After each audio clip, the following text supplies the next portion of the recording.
આજે વીરનગર મુકામે આમ આદમી પાર્ટીની જે કિસાન બચાવો પરિવર્તન લાવો પદયાત્રા જે સોમનાથથી લઈને ગાંધીનગર સુધી પહોંચવાની છે,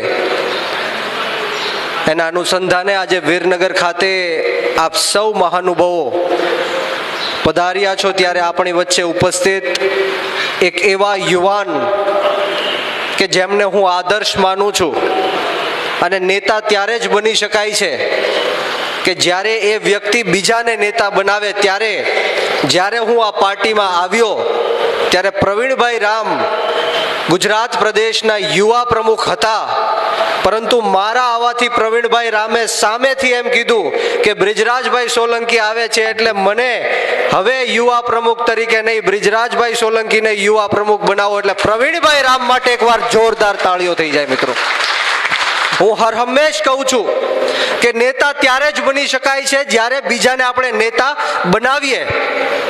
અને ખૂબ બહોળો અનુભવ, એમના વખાણ કરું છું એવું નહીં, પરંતુ હર હંમેશ જ્યારે હું જાહેર જીવનમાં નહોતો, રાજકારણમાં નહોતો, ત્યારથી એમને જોતો આવું છું કે આંગણવાડીની બહેનાનું આંદોલન હોય, ખેડૂતોનું આંદોલન હોય, ઘેડ બચાવો પદયાત્રા હોય, આવા અનેક આંદોલન થકીન આજે આ પ્રવીણભાઈ રામ 108 દિવસ એટલે કે 3 મહિના કરતા પણ વધારે બોટાદની અંદર જે કડદા કાંડ થયો ત્યારે એમનો પરિવાર મૂકીને, 1 વર્ષનું બાળક મૂકીને એમણે જે સંઘર્ષ કર્યો છે એમને આપણે સૌએ યાદ રાખવાનો છે. એમની માટે એકવાર જોરદાર તાળીઓ થઈ જાય. મિત્રો,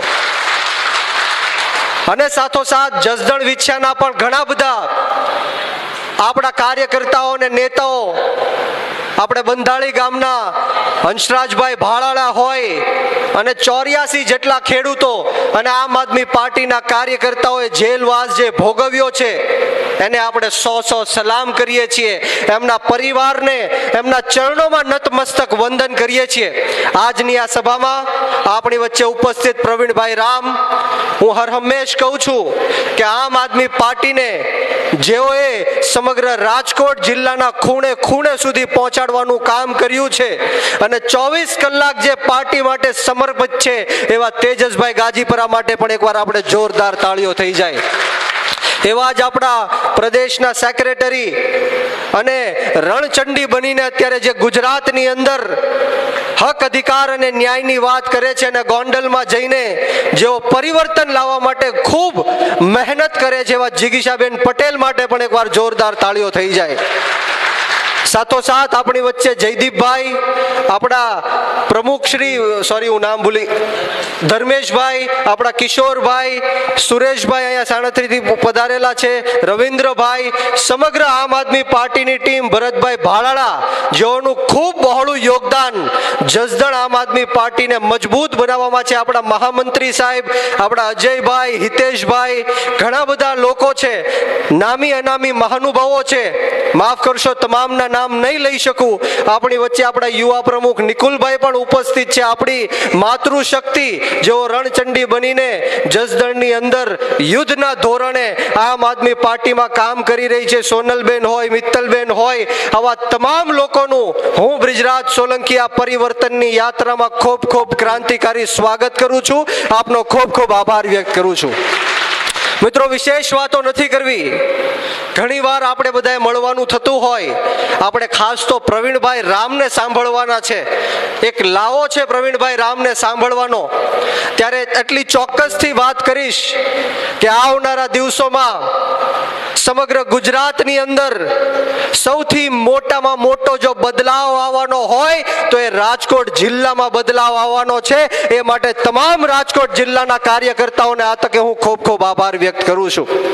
એનું કારણ છે કે જે રીતના વિસાવદરની ચૂંટણી પછી આમ આદમી પાર્ટીની લહેર સમગ્ર ગુજરાતની અંદર ફેલાઈ છે, ત્યારે રાજકોટ શહેરનું પણ, રાજકોટ જિલ્લાનું પણ અને ખાસ કરીને જસદણથી પણ વિસાવદરની અંદર ખૂબ બહોળી સંખ્યામાં આયોજનને જે પાર પાડવાનું કામ કર્યું છે, ઇલેક્શનમાં ગોપાલભાઈ ઇટાલિયાને જીતાડવાનું કામ કર્યું છે, એમાં ખૂબ મોટી માત્રામાં જસદણનો પણ ફાળો છે. મિત્રો, આમ આદમી પાર્ટીની તમે તાકાત જુઓ કે હમણાં જ રવિન્દ્રભાઈએ મને દેખાડ્યું કે આજની આ વીરનગરની આપણી મિટિંગ થવાની હતી ત્યારે આ ભ્રષ્ટાચારી ભારતીય જનતા પાર્ટીએ પણ એ લોકોનો કાર્યક્રમ ગોઠવો પડ્યો. અને આની પહેલા પણ સરદાર ચોકે જ્યારે આપણી સભા થવાની હતી ત્યારે 1-2 કિલોમીટર દૂર એ લોકોએ પણ સભા રાખી હતી.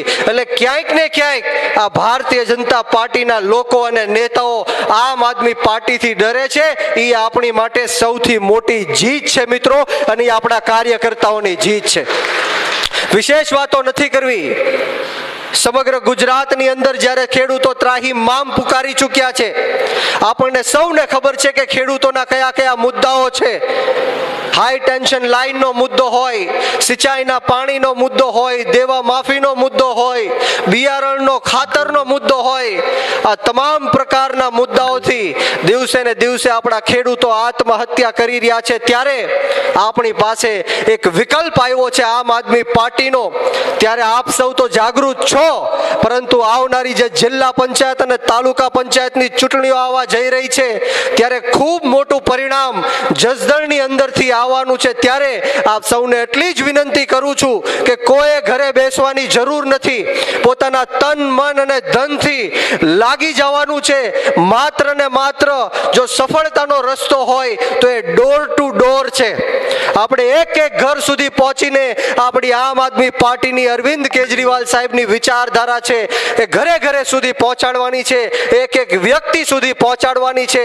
અને જે રીતના તાનાશાહી અને હિટલરશાહીની સરકાર જસદણની અંદર રાજ કરી રહી છે, અવારનવાર આપણે સોશિયલ મીડિયામાં જોઈએ છીએ કે અવારનવાર ખૂનના બનાવો બને છે, રેપના બનાવો જસદણની અંદર બને છે, હજારો કરોડો રૂપિયાનો દારૂ જસદણની અંદરથી પકડાય છે. આપણે હજારો કરોડો રૂપિયાનો ટેક્સ આપવા છતાં પણ તૂટેલા રોડ રસ્તાનો પ્રશ્ન હોય, પીવાના પાણીનો પ્રશ્ન હોય, વીજળીનો પ્રશ્ન હોય, સરકારી દવાખાનાઓમાં દવા ન હોવાનો પ્રશ્ન હોય, સરકારી શાળાઓમાં શિક્ષક ન હોવાનો પ્રશ્ન હોય. આ તમામ પ્રશ્નને લઈને આપણે સૌએ એક થવું પડશે. નાત જાત ભેદભાવ, ભાષા ધર્મ જ્ઞાતિ જાતિ બધું જ ભૂલીને આપણે સૌએ એક થઈને આ લોકોને જડબા તોડ જવાબ દેવાનો છે. હું કયા સમાજની વાત કરું, કઈ જ્ઞાતિની વાત કરું? આપણે જોયું કે અમરેલી જિલ્લાની અંદર પાટીદાર સમાજની એક અપરિણીત દીકરીને રાતના 12 વાગે ઘરમાં ઘૂસીને આ ભાજપના ઈશારે પોલીસ વાળા એનો વરઘોડો કાઢે છે, પોલીસ સ્ટેશને લઈ જઈને એને પટ્ટા મારવામાં આવે છે. આ અપમાન પાટીદાર સમાજની દીકરીનું કરવામાં આવ્યું છે. હમણાં જ જિગીશાબેન પટેલ ઉપર જે રીતના સોશિયલ મીડિયાના માધ્યમથી આપ સૌએ જોયું કે કાચ ફોડીને ધોળા દિવસે એમની ઉપર હુમલો કરવામાં આવ્યો, ત્યારે ક્યાં છે આ હર્ષ સંઘવીની સરકાર, ક્યાં છે આ હર્ષ સંઘવીની પોલીસ? આ વાત લઈને આપણે લોકો વચ્ચે જવાનું છે. વિછ્યાની અંદર નિર્દોષ 92 કોળી સમાજના લોકો ઉપર 307 ની ગંભીર કલમો લગાડીને માતાઓ બહેનોને માર મારીને જેલની અંદર પૂરવામાં આવ્યા. આ 92 જણામાંથી પાટીદાર સમાજના પણ યુવાનો હતા, માલધારી સમાજના પણ યુવાનો હતા. 18 વર્ણના લોકોને આ ભારતીય જનતા પાર્ટીએ છોડ્યા નથી. ક્ષત્રિય સમાજ લઈ લ્યો, દલિત સમાજ લઈ લ્યો, તમામે તમામ સમાજ સાથે અન્યાય ને અત્યાચારનો દોર આ ભારતીય જનતા પાર્ટી કરે છે. ત્યારે આપણે સૌએ આ વાતોને ભૂલી નથી જવાની. આવનારી જે જિલ્લા પંચાયત અને તાલુકા પંચાયતની ચૂંટણીઓ આવે છે એમાં આ લોકોને જડબા તોડ જવાબ દેવાનો છે. જસદણની અંદરથી આપણે ક્રાંતિની શરૂઆત કરવાની છે. બોલો, ક્રાંતિ લાવી છે કે નથી લાવી? મિત્રો, અવાજ નથી આવતો. પ્રવીણભાઈ ઠેઠ સોમનાથ થી લઈને ગાંધીનગર જવાના છે. આપણે એમને વિશ્વાસ અને ખાતરી અપાવવાની છે કે જે ધરતી ઉપરથી તમે આવ્યા છો એ ધરતી ઉપરથી અમે ક્રાંતિ લાવીને લેશું. બોલો, ક્રાંતિ લાવી છે કે નથી લાવી? આ લોકોને જડબા તોડ જવાબ દેવો છે કે નથી દેવો? ત્યારે હું મારા સમયનું દાન આપું છું, પરંતુ છેલ્લો નારો બોલાવીને હું મારી વાણીને વિરામ આપીશ. હું અહીંથી બોલીશ કે લડેંગે. આપણે સૌએ તાળી વગાડીને કહેવાનું છે કે જીતેંગે. તૈયાર છો? અરે આમાં જ અવાજ નો આવ્યો. તૈયાર છો? તો બોલો, લડેંગે લડેંગે. દોસ્તો અવાજ નથી આવતો, બંને હાથ ઉપર કરી તાળી વગાડવાની છે. બોલો લડેંગે લડેંગે લડેંગે લડેંગે. પ્રવીણભાઈ તુમ આગે बढ़ो, પ્રવીણભાઈ સંઘર્ષ કરો. ખૂબ ખૂબ આભાર. અહીંયા આપ સૌએ જે મને શાંતિથી સાંભળ્યો તે બદલ આપ સૌનો ખૂબ ખૂબ આભાર. અને આવો ને આવો સાથ સહકાર અને પ્રેમ હંમેશ મળતો રહે એવી માતાજીના ચરણોમાં પ્રાર્થના સાથે આપ સૌને બ્રજરાજ સોલંકીના જય હિન્દ, જય ભારત, જય જય ગરવી ગુજરાત, જય જવાન, જય કિસાન.